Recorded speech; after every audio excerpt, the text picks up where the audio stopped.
보통 여름이 되면 감기 환자는 급감하게 되는데 올해 작년 여름은 코로나와 열감기가 유행하면서 역류와 소화, 해열제 처방 및 일반 의약품 수요가 급증하고 있습니다. 수요가 급증하는 만큼 해열제 복용 방법부터 약의 강도, 교차 복용, 또 성분에 대한 문의도 많아지고 있는데, 주로 사용하는 해열제 시럽들의 종류, 성분들을 분석하면서 응급상황 시 필요한 간단한 정보에 대해서 알려드릴까 합니다. 해열제에 대한 얘기를 드리기 앞서 고열은 왜 발생하는지 간단히 설명을 드릴까 합니다. 발열 증상은 감염이나 질병에 대한 신체, 인체의 자연스러운 면역 반응입니다. 신체는 바이러스나 박테리아와 같은 외부 침입자의 존재를 감지하면 감염과 싸우기 위해 면역 체계를 활성화하는데, 이 면역 체계 활성화 방법 중 하나가 바로 체온을 높이는 것입니다. 체온을 조절하는 뇌의 시상하부는 체온의 설정점을 높여 면역 체계의 신호에 반응합니다. 이로 인해 신체가 열을 생성하고 유지하면서 체온이 상승합니다. 몸은 또한 근육 수축을 통해 열을 생성하는 떨림과 피부의 혈관을 수축시켜 열 손실을 줄이게 됩니다. 발열로 인한 체온 상승은 신체에 여러 가지 영향을 미치는데, 면역 체계의 활동을 증가시켜 감염과 싸우는 데 도움을 줄 수 있고, 동시에 고온에서 생존할 수 있는 일부 바이러스 및 박테리아의 성장을 억제할 수 있습니다. 또한 바이러스 감염으로부터 인체를 보호하는 데 도움이 되는 단백질인 인터페론의 생성을 자극하기도 합니다. 인체 열 발생은 일반적으로 감염에 대한 정상적이고 건강한 반응이지만, 고열은 위험할 수 있으며, 특히 어린아이 또는 특정 질병 상태가 있는 사람에게 발작, 탈수 및 기타 합병증을 유발할 수 있는 위험이 있습니다.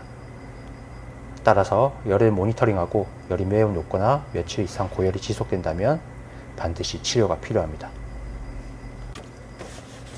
발열의 기준은 재는 부위에 따라 조금씩 차이가 있는데, 귀나 이마를 기준으로 37.8에서 38.2, 구강을 기준으로 37.8, 직장, 즉 항문 기준으로는 38.2도 이상인 경우에 발열 증상이 있다고 할 수 있습니다. 이러한 발열 증상이 지속되는 경우는 우리 몸 단백질, 비타민, 미네랄, 수분, 열량 소모를 증가시키고 체중 감소를 유발시킵니다. 따라서 이를 보충할 수 있는 영양 섭취가 중요하며, 과로나 과식, 사우나, 목욕 등은 발열 증상을 악화시킬 수 있기 때문에 피하는 것이 좋습니다. 특히 어린아이의 경우 열이 좀 지속이 되면 손발이 좀 차가워질 수 있는데, 밤에 잘 때는 양말을 신겨서 손발을 따뜻하게 해서 혈액순환을 촉진시켜 발열 증상에 대체할 수 있는 그런 방법도 필요합니다. 본론으로 들어가 우리 아이들의 해열제 복용 지침에 대해서 한번 알아보겠습니다.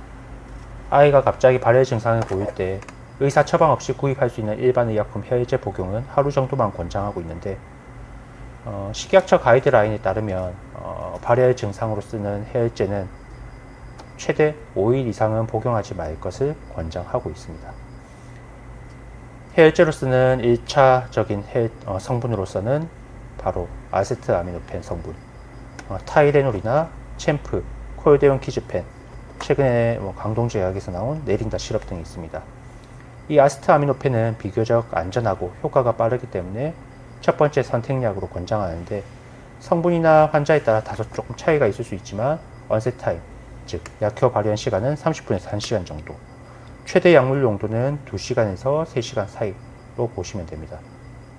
따라서 약 복용 후 2시간이 지났을 때도 해열 효과가 미미하다든지 고온 발열 증상을 해결하지 못하는 경우 교차 복용을 고려할 수 있습니다.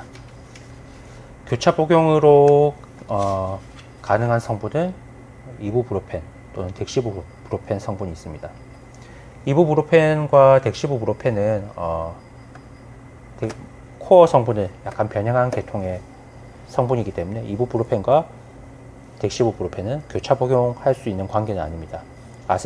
아세트아미노펜, 이부브로펜 또는 아세트아미노펜, 덱시부브로펜, 이렇게는 교차 복용이 가능한 관계라고 볼 수 있습니다. 이부브로펜이나 덱시부브로펜은 엔세이드라고 하는 비스테로이드 소염 진통제인데, 이 현타액 제품으로는 브루펜 시럽, 챔프 이부펜, 콜데온 이부펜 등이 있습니다. 아세트아미노펜에 비해 소염 진통 효과가 강하고 그만큼 위장관 부작용이 나타날 우려는 있습니다. 따라서 구토나 복통 증상이 있는 경우 되도록이면 아세트아미노펜으로 복용할 것을 권장을 하고, 이부브루펜이나 맥시부브루펜도 onset 타임, 약효 발현 시간은 30분에서 1시간, 최대 약물 용도는 2시간에서 3시간 사이에 나타납니다. 이부브루펜, 덱시부브루펜은 6개월 이상 소아부터 복용이 가능하며 6시간에서 8시간 간격으로 복용할 수 있습니다. 발열 증상은 병원이나 약국을 찾는 가장 흔한 증상 중 하나입니다. 열은 자가 치료될 수 있는 양성 질환으로서 단순히 체온이 상승하는 현상이 아니라 여러 생리 반응의 결과입니다. 따라서 많은 경우 직접적인 치료 없이 회복될 수 있으며, 그 증상이 심한 경우는 해열제를 복용함으로써 불편한 증상을 가라앉히는 것을 목적으로 하고 있습니다. 따라서 해열제를 무분별하게 또는 과하게 반복적으로 사용하는 것은 조심할 필요가 있고, 발열 증상이 있는 경우 정해진 용법 용량을 지키면서 최소한의 복용으로 내 아이 또는 내 가족의 상태가 좀 안전해 보인다면, 약간의 고열이 있다 하더라도 복용을 반복적으로 하는 것은 삼가할 필요가 있습니다. 또한 발열 증상이 개선이 되지 않는다든지 컨디션이 자꾸 나빠지는 경우는 반드시 병원을 찾아서 그 원인을 찾고 치료를 하실 것을 권장합니다.